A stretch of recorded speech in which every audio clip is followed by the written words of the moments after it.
ओम।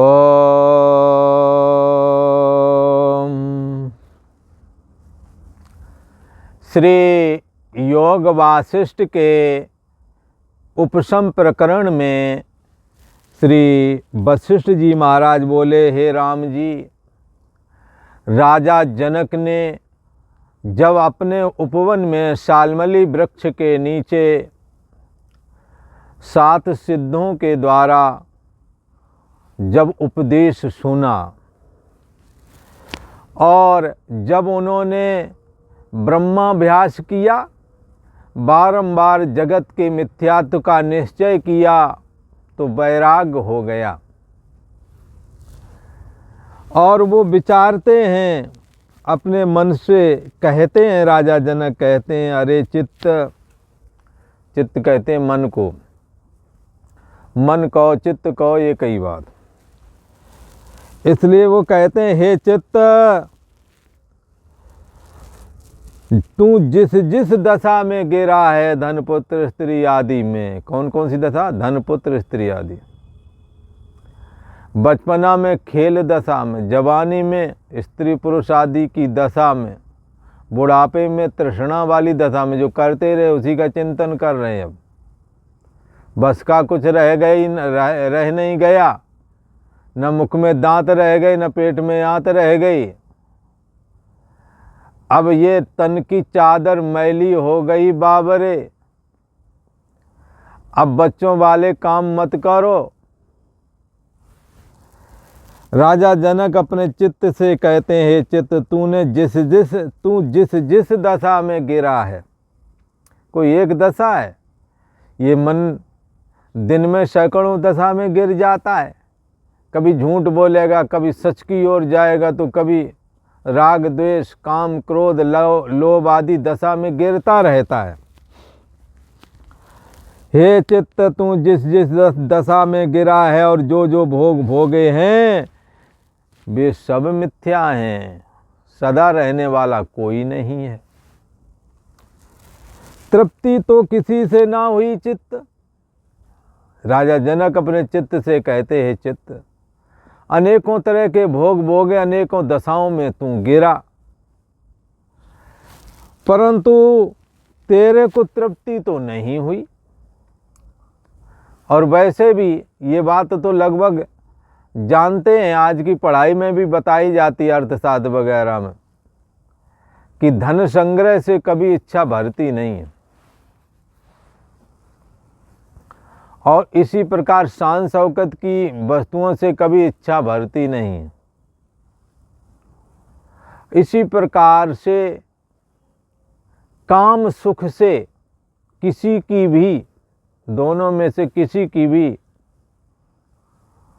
इच्छा पूर्णता भरती नहीं, बल्कि इच्छा बढ़ती है। होता ये, जब आप भोजन करते हैं तो उससे तृप्ति मिलनी चाहिए। जैसे आप भोजन करेंगे और पहली वाली रोटी में जो तुष्ट गुण मिलता है, जो संतुष्टि मिलती है, वो दूसरे वाले में थोड़ा कम, तीसरे वाले में, चौथी पाँचवीं छठवीं में जा कर के जब पेट भर जाएगा तो पूरी फिर वही भोजन जो बड़ा स्वादिष्ट था नहीं खाया जाएगा। परंतु शराबी को शराब के हर अगले में तुष्ट गुण अधिक मिलता है। इससे कोई किसी का जी भर जाएगा? छोड़ना ही पड़ेगा। इसलिए कहा, होय न विषय वैराग, विषयों से वैराग होता नहीं, छोड़ना पड़ता है। इसलिए कहा, हे चित्त, तू जिस जिस दशा में गिरा है और जो जो भोग भोगे हैं, वे सब मिथ्या हैं। किसी ने कहा भोगे वो मिथ्या कैसे हो गए? अरे भाई, जो जन्म से पहले ना हो, मरण के बाद में भी ना रहे, और बीच में जब दीख है जन्म मरण के बीच में, और वो भी कैसा करके दीख है? प्रतिक्षण बदलाव वाला। जैसे जन्म से पहले, मरण के बाद में शरीर न पहले था न बाद में रहता है, बीच में ये बचपना जवानी बुढ़ापा करके ये बदलता रहता है। रोजाना तो बदलता ही है, पर 3 अवस्थाएं ऐसी हैं जो हमें और आपको अनुभव में आई।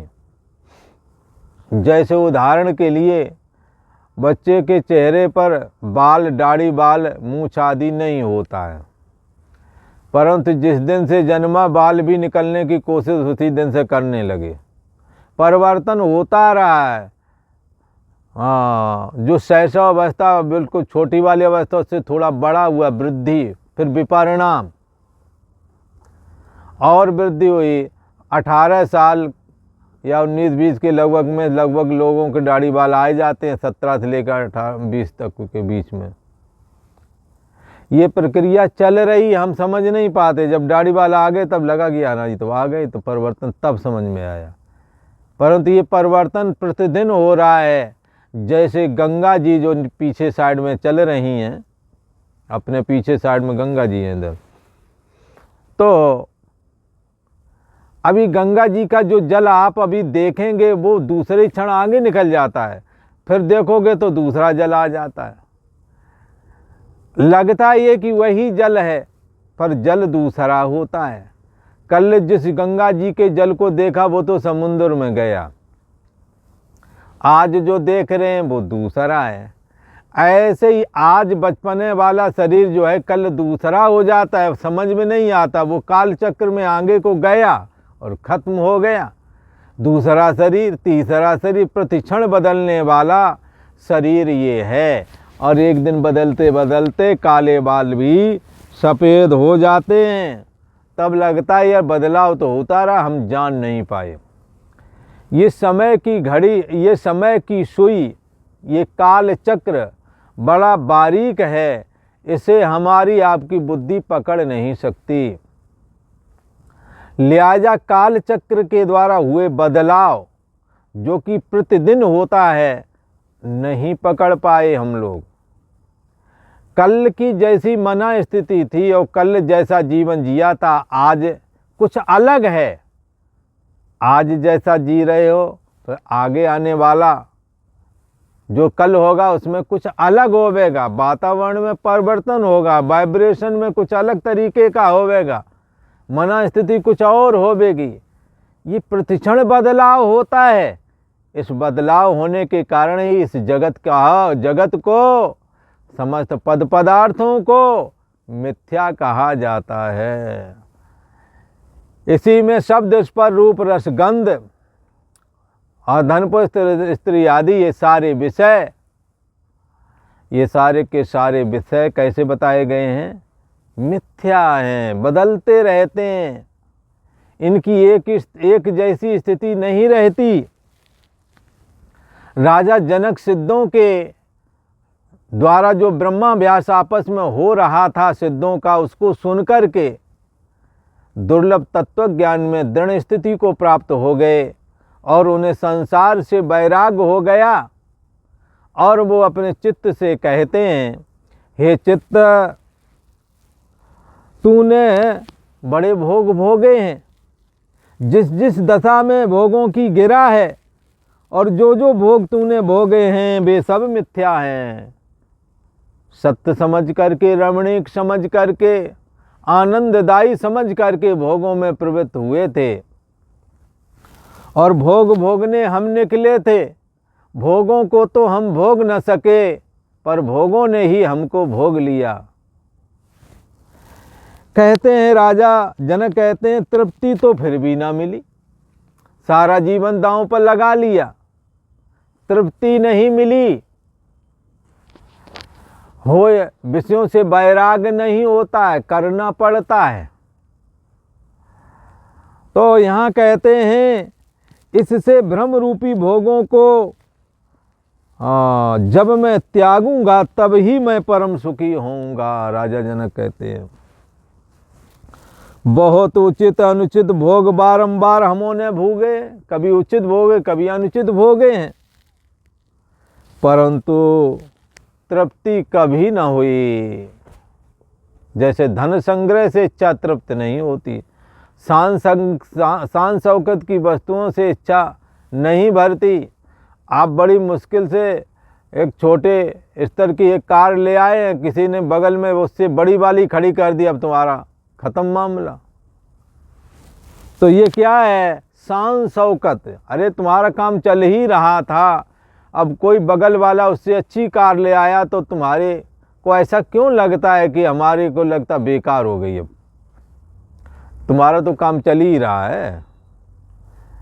इसलिए आप दूसरों को देख करके छाती ना जलाएं, दूसरों की उन्नति से सुखी हो जाएं, सुख समृद्धि बांट करके इस्तेमाल करें। दुखों में सबके साथ, दुखों में जो दुखी लोग हैं उनके साथ खड़े रहें। इसलिए कहते हैं, इससे जो भोग भोगे हैं वे सब मिथ्या हैं, तृप्ति तो किसी से भी हमारी हुई नहीं। इससे भ्रमरूप भोगों को अब मैं त्यागूंगा, तभी परम सुख हमारे को मिलेगा। और वैसे भी उचित अनुचित अनेकों प्रकार के भोग भोगे हैं, परंतु तृप्ति इनसे कभी नहीं हुई। ये चित्त, इनको त्याग करके परम पद का आश्रय ग्रहण करूंगा। हाँ, राजा जनक अपने चित्त से कहते हैं, अरे चित्त, तुम परम पद का आश्रय ग्रहण करो, संसार के आश्रय से कुछ न मिलेगा। जैसे बालक एक को त्याग करके दूसरे को अंगीकार करता है, तैसे यत्न बिना हे चित्त तू भी, यत्न बिना तू भी कर क्या, विषय लोलुपता का त्याग। क्योंकि विषयों से तृप्त होती नहीं, इसलिए विषय की इच्छा का त्याग करके परम पद का आश्रय ग्रहण कर लो। जैसे बालक एक का त्याग करके दूसरे को स्वीकार कर लेता है, तैसे यत्न बिना भी तू ऐसा कर। अंतर्यामी आत्मा में परिश्रम के द्वारा नहीं, आप है और जानना पना में स्थित रहें और जानते रहें। जानने वाला साक्षी आत्मा है, जानने में आने वाला दृश्य रूप जो ये जगत है, जो मन है, जो जीवात्मा है, सोने जागने वाली चेतना, ये अपने आप में स्वतंत्र वजूद नहीं रखते। चैतन्य आत्मा ही अपना स्वतंत्र वजूद रखता है, निरपेक्ष है, स्वयं प्रकाश है। जब इन तुच्छ भोगों को यह चित्त त्यागेगा और परम पद का आश्रय करेगा, तब आनंदी तृप्ति को प्राप्त होगा, परमानंद प्राप्त हो जाएगा। और उसको पाकर के हे राम जी फिर वो संसारी नहीं होता है। हाँ, किसको? परम पद को प्राप्त करके फिर संसारी नहीं होता। श्री वशिष्ठ जी महाराज बोले, हे राम जी, इस प्रकार चिंतन करके राजा जनक तूष्णीय हो रहा, चुप हो गया। मन की चपलता त्याग करके सोमाकार से स्थित हुआ, शांत मूर्ति होकर के स्थित हुआ। जैसे मूर्ति लिखी होती है तैसे ही हो गया राजा, और प्रतिहारी भी भयभीत होकर फिर कुछ न कह सकी। जो दासी खड़ी हुई थी ना, वो दासी भी भयभीत हो गई। अचानक राजा ये पत्थर की तरह क्यों स्थित हो गया, वो समाधि में चला गया। जैसे मूर्ति लिखी होती है तैसे ही राजा स्थित हो गया। प्रतिहारी भी भयभीत होकर कुछ न कह सके। इसके अनंतर मन की समता के निमित्त फिर राजा ने चिंतन किया कि मुझको इस संसार में क्या ग्रहण करना है और क्या त्याग करने योग्य है। विचारने लगा, अंतर्यामी आत्मा ग्रहण त्याग से रहित है, इसलिए मुझको ग्रहण और त्याग करने योग्य कुछ नहीं है। ग्रहण और त्याग मन के द्वारा होता है, और मन कैसा है? मन का भी साक्षी आत्मा है। इसके अनंतर मन की समता के निमित्त फिर राजा ने चिंतन किया और क्या विचारा कि आत्मा की दृष्टि से देखें तो ग्रहण त्याग कुछ नहीं,